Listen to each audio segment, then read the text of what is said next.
باللہ من الشیطان الرجیم بسم اللہ الرحمن الرحیم ان اول بیت وضع للناس للذی ببکۃ مبارکا وہدی للعالمین۔ آج ہم بات کریں گے حجر اسود کے بارے میں، جو بیت اللہ میں ایک کونے میں پتھر لگا ہوا ہے، جہاں سے عمرہ کرنے والا، حج کرنے والا، طواف کرنے والا جہاں سے طواف شروع کرتا ہے، حجر اسود کا بوسہ لیا جاتا ہے، یا بھیڑ ہونے کی وجہ سے استلام، یعنی اس طرح اس کی طرف اشارہ کر کے بوسہ دیا جاتا ہے۔ یہ حجر اسود کیا ہے؟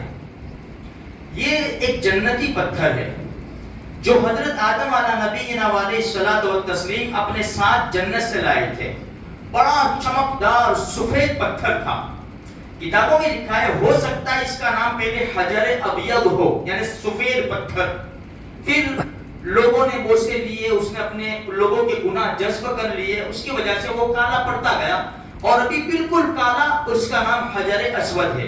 خیر، یہ پتھر آدم علیہ السلام نے ایک کونے میں اس کو نصب کیا۔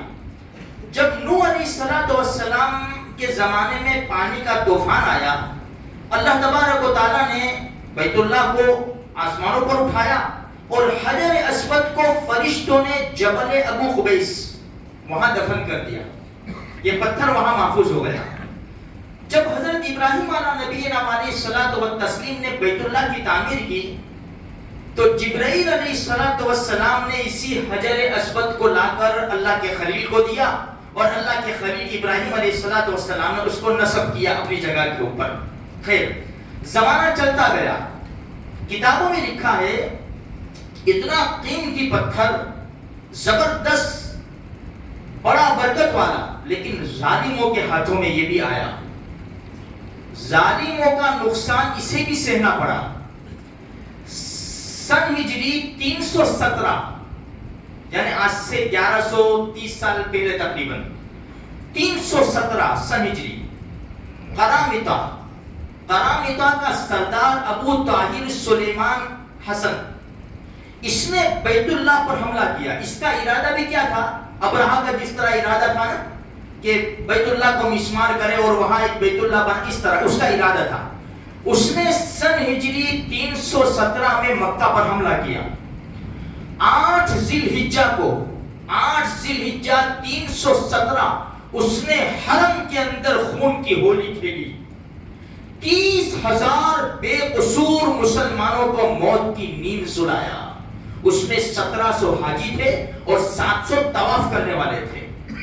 اچھا، اس نے یہ خون کی ہولی اس لیے زبردست کھیلی، ایک تو پر نالا، میزاب سونے کا، حجر اسود اور مقام ابراہیم، یہ 3 چیزیں اس کی نشانے پر تھی۔ 2 آدمی کو بیت اللہ کی چھت کے اوپر چڑھایا پرنالا نکالنے کے لیے، اسی وقت اوندھے منہ گرے اور موت کے گھاٹ ان کو قدرت نے اتار دیا۔ خیر، مقام ابراہیم تھا، وہ خدام جو بیت اللہ کے خدام تھے، انہوں نے کسی طرح اس کو اٹھا کر ایک جگہ چھپا دیا۔ رہا حجر اسود کا مسئلہ، 14 ذی الحجہ کو اس کے کہنے کے اوپر ایک آدمی نے ایک کڑھاڑا مارا، جس کی وجہ سے کچھ کرچیاں اڑی حجر اسود کی، اور حجر اسود باہر آ گیا، اور یہ حجر اسود کو لے کر چلے گئے۔ تقریباً 22-23 سال حجر اسود ان کے پاس رہا بحرین میں۔ جو لوگ آئے بیت اللہ کے خادم، انہوں نے بڑی بڑی پیشکش کی کہ بھائی حجر اسود کو واپس ہمیں دے دو، یہاں تک کہ 50,000 سرخ دینار کہتے سونے کے سکے کو، اور سرخ دینار کی قیمت بہت زیادہ ہوتی ہے، اتنی پیشکش کی لیکن نہیں دیا۔ جب 23 سال کا عرصہ گزرا، مسلمانوں نے بڑا زور ڈالا، تو انہوں نے ایک بات یہ کہی کہ بھائی تمہارا جو حجر اسود ہے نا، وہ ہمارے پتھروں میں مل گیا ہے، ہمارے پاس بھی ایسے پتھر ہے، ہمارے پتھروں میں مل گیا ہے، تو اب ہمیں پتہ نہیں چلتا کہ کون سا حجر اسود ہے اور کون سا نہیں ہے، تو تم ترتیب بتاؤ۔ علماء کرام کو بلایا، علماء کرام نے فرمایا ان سے کہو آگ جلاؤ، آگ جلانے کے بعد سارے پتھر ڈال دو، پگھلتا ہے وہ حجر اسود ہے، اس لیے کہ وہ جنت کا پتھر ہے اور جنت کے پتھر کو آگ اثر نہیں کر سکتی۔ اسی طرح اس کی قیمت بھی بڑھ گئی، اس کا مرتبہ بھی بڑھ گیا، اور حجر اسود کو پھر 23 سال کے بعد وہاں نصب کیا گیا۔